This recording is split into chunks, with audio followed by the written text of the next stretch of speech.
Hi everyone, and welcome to Ask Christa, the place where you can ask questions about how to work through business challenges and workplace issues. I'm Christa Dhimo, and today's listener question is another one I get a lot. What is the best funding model for startups? My short answer is, whichever one will enable your success as a founder and your client's success as paying customers. My more thorough answer often intimidates people. They think that by learning about the many funding options, they'll have to also learn about various financial models, but that's not true. So hang tight with me for a few minutes. This is the third episode of my Business Basics series, episode 3 of 6, where I've consolidated some of the most common listener questions I've received since launching 3 months ago. Here's what I want you to keep in mind when it comes to funding. If you learn about different funding models, you'll not only feel more confident about business, but you'll also realize there are a lot of options for entrepreneurs that most people don't know about. Funding sounds super complicated, but it's not. Here we go. When I hear the term funding models, I interpret that as meaning ways to fund your business to get the best chance of creating and building value for your organization by way of getting funded. It's a model or a framework for receiving the funds or the money to operate and grow. Depending on how you are funded, there will be an understanding for how those funds will either be repaid with interest or returned to the investor with a higher value of their investment because their investment enabled you to build and grow value of your business. But there are also times when your investors offering the funds, especially early on, aren't expecting a repayment. They're offering low investments to see you succeed or at least get started. A friends and family round might be part of this, or certain types of grants. Now, I'm not going to get technical about the potential source of money or capital, such as grants or venture capital, often referred to as VCs. I'm also not going to go deep into the type of capital, such as equity, which is a type of ownership. And I'm not going to go into repayment structures listing the terms and conditions of funding, but I will put some resources in the show notes if you're interested in getting deeper into those topics. There are plenty of resources to help you learn about those aspects of funding. What I don't see a lot of, and what's not as easy to find, the questions you should be asking and the answers you should know as you consider which funding model is right for you and your business. Most founders think the only source for funding is through VC. But as my friend Allison Byers, the founder of Scroobius, always says, and is quick to remind others, and I quote, venture capital has its own business model and is only appropriate for a subset of startups. I'll put a great 2-minute panel discussion where she goes into more depth on this in the show notes also. On that note, I do want to emphasize that as a founder, you have options and choices, and a lot of them are not a go big or go home option. So when you are ready to seek out funding, it's important to know what will be the best strategic fit for your goals. So as always, start with your objective. Matching your business objectives with a funding model leads you to the right source and type of funding for you. To get to the objective for funding and determine which funding model might be best for you, I have a few ways to challenge any assumptions you have when it comes to funding needs. And the name of the game is finding a strategic fit. Here are 3 perspectives and questions you should consider.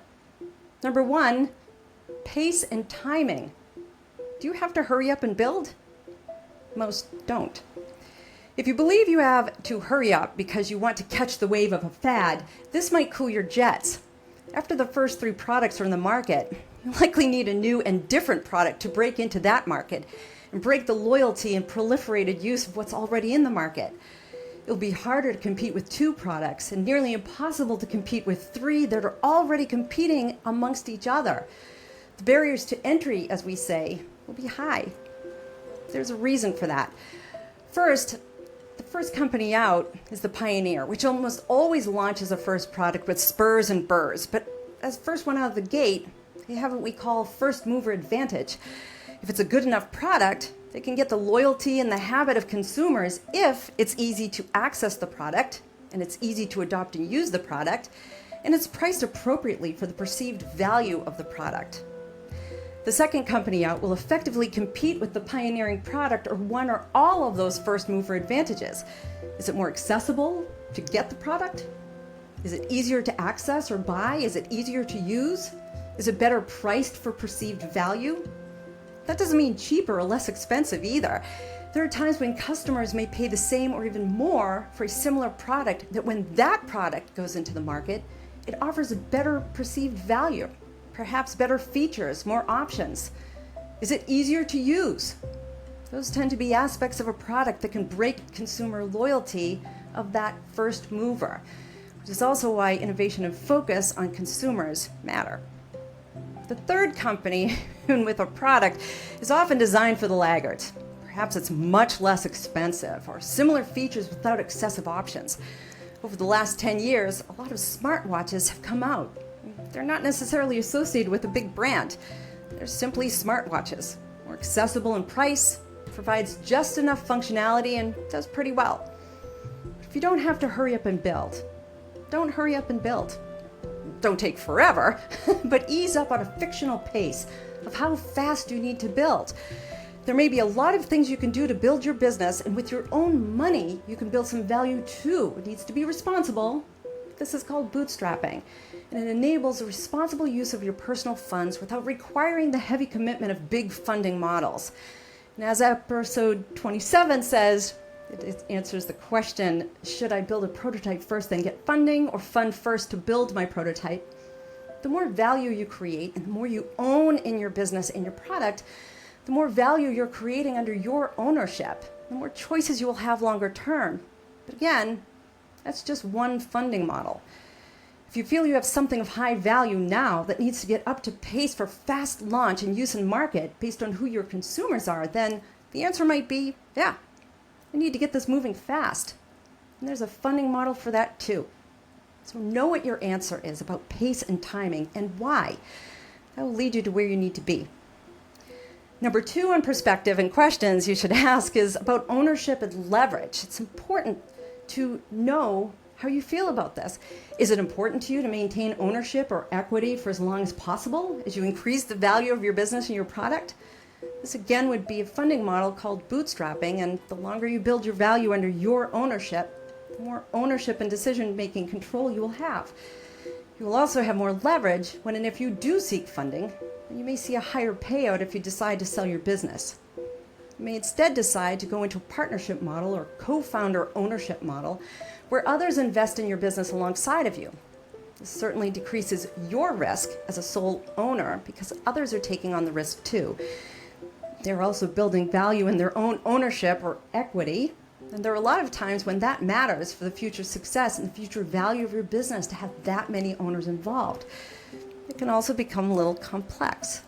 You might decide to take out a small business loan, and if you've de-risked your business because of how mature your product is while you have sole ownership, or how ready it is to start being sold, and in selling your product, you're positioning yourself to receive revenues and potentially make a product and repay that loan, then the risk of repayment of that loan is low, and often that means the interest you pay back, based on the likelihood of success as a lower risk borrower, will also be low.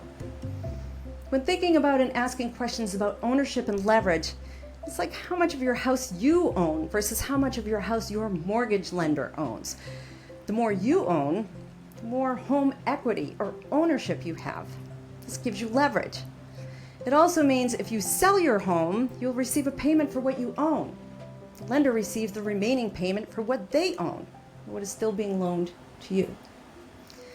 Number 3 on perspective and questions you should ask is about size and complexity of your product versus easy breezy of your product. The bigger and or more complex your product is, the bigger and or more complex your funding model might be. As products grow in size and complexity, it becomes more capitally intensive, meaning if you've engineered a smart motorboat designed to withstand the intensity of extremely cold environments that will need a lot of money and know-how and program plans, that is capitally intensive. There's probably a lot you have to build, a lot of specific tools you may need, a lot of calibration of equipment you have to maintain and validate. There's a lot of complex testing during your product's development. The testing will have to simulate or be in the intense, extremely cold environment for which your product should work in.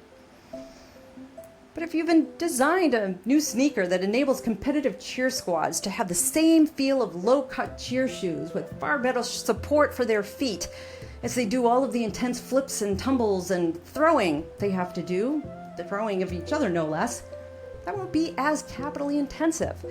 At least, the actual shoe will probably be able to be manufactured the same way other shoes or other sneakers are, with some modifications to the sole's design.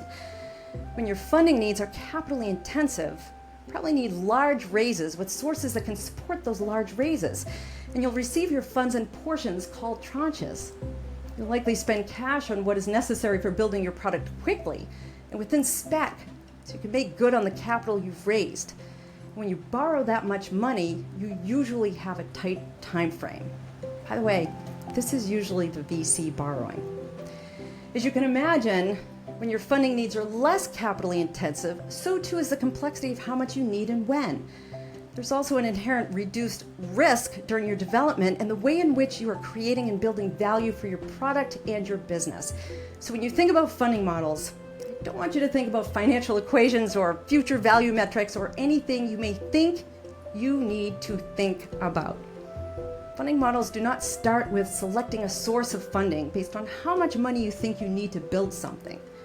They start with an understanding of your needs as a business and business owner with a product, and the needs of building a product and creating value. These are strategic considerations. And in truth, your funding needs will change as you grow and develop anyway. And the sources of your funding will change too. And the type of ownership models will also likely change. De-risking your business through intellectual property rights, clarity of business ownership, and understanding of your market or who will buy for how long and how many versus who prefers your competition, those are great ways to build value. And depending on how you manage those will also depend on your funding models as you continue to grow. When you de-risk your business, you're building value. And value sometimes is what offsets some of the risk with funding models. These are strategic questions that you need to be thinking about, not the tactical financial models, but your funding models. I'm going to review a few funding models, but this doesn't always make for interesting media, so I'm going to start with this. Most startups mix and match their funding, which is a type of stacking with their funding sources. For example, in science or engineering, they may start with grants and then maybe small business loans to bridge some of the work that's needed before going into their first big raise. Or perhaps they'll start with an angel investor or a different seeding model like crowdfunding or crowdsourcing if it's a straightforward product where it's easy to determine value and future use, and you know who the people who are interested in your mission, your product already are. There are incubator and accelerator models that offer early stage funds for development before moving on to big funding models too.